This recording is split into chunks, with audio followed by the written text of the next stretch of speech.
Hi everyone, and welcome to the High Desert Yarn YouTube channel. Today I'm going to show you how to work the forked cluster stitch as part of the rainbow blanket crochet along. If you are new to this crochet along, you can find all of the information down below in the description. If not, then you can just go ahead and hop in wherever you're at.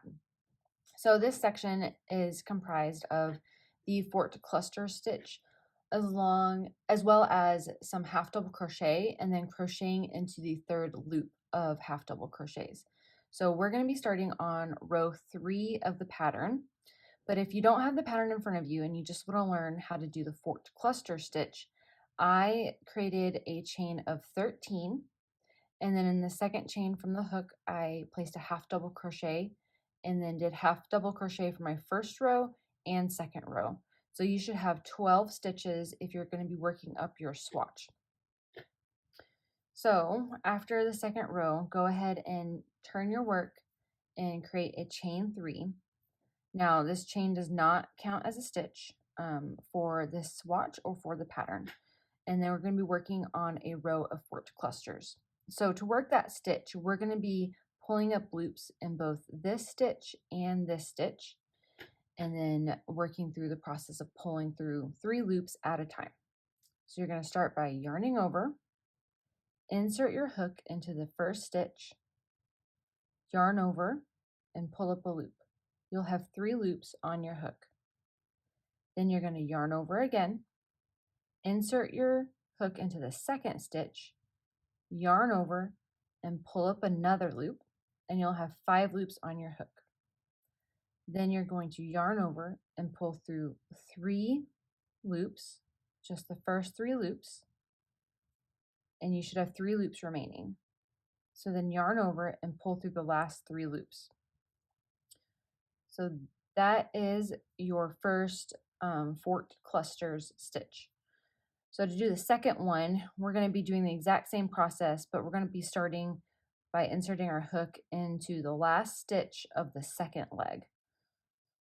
So yarn over and insert your hook into that stitch of the second leg of the previous forked cluster. Yarn over and pull up a loop.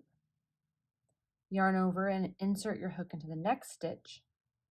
Yarn over and pull up a loop. You'll have 5 loops on your hook. Then yarn over and pull through 3 loops. Yarn over and pull through 3 more loops.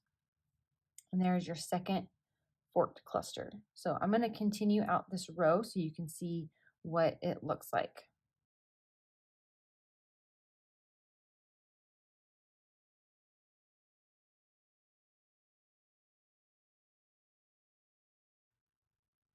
Okay, so I've finished out this row of forked clusters, and this is what it's going to look like. And then just so we get to the end here, we're not going to end with just a forked cluster in kind of the last 2 stitches. We need to add a double crochet to this last stitch. So the very last stitch of the row, you'll have the second leg of your last forked cluster, and then you also need to add a double crochet.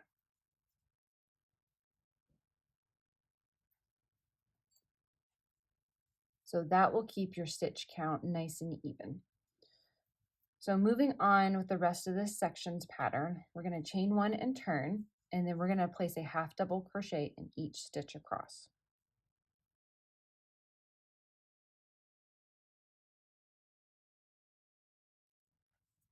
Okay, so now we finished row 4, and we've placed a half double crochet in every single stitch. So then we've chained 1, and then we'll be turning our work to start row 5.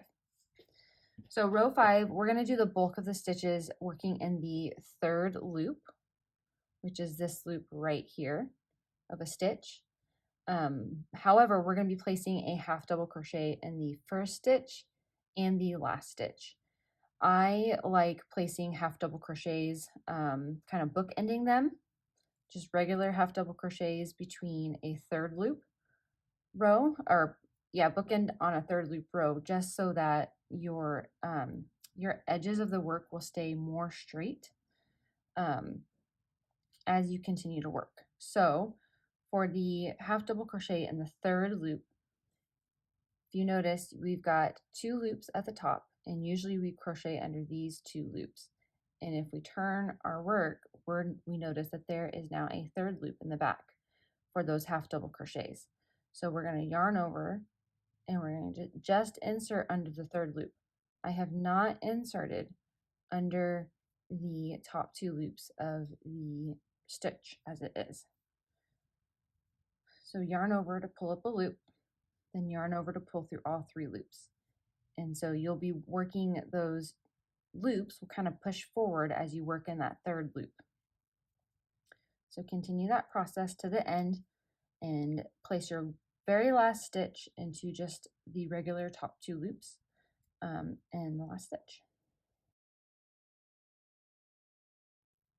All right, so this is what your row is going to look like. It doesn't look like very much on this side, but if you just chain 1 and then turn your work to start row 6, you'll notice that you have this beautiful kind of bit of ribbing right here.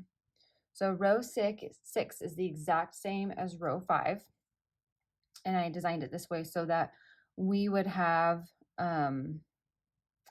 that little bit of ribbing on both sides of our blanket. So it'd be a little bit more reversible than just a one-sided textured stitch.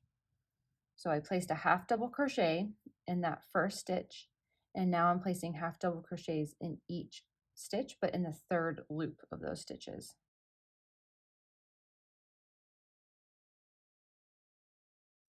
All right, and there you have it. There is your row of forked clusters, and then your row of half double crochet, and then 2 rows of half double crochet in the 3rd loop, front and the back.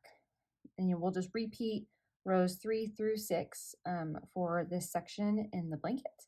I hope you've enjoyed this tutorial. If you have any questions about any of these stitches, please feel free to comment on this video, or you can always send me an email at hello@highdesertyarn.com. Thank you for watching.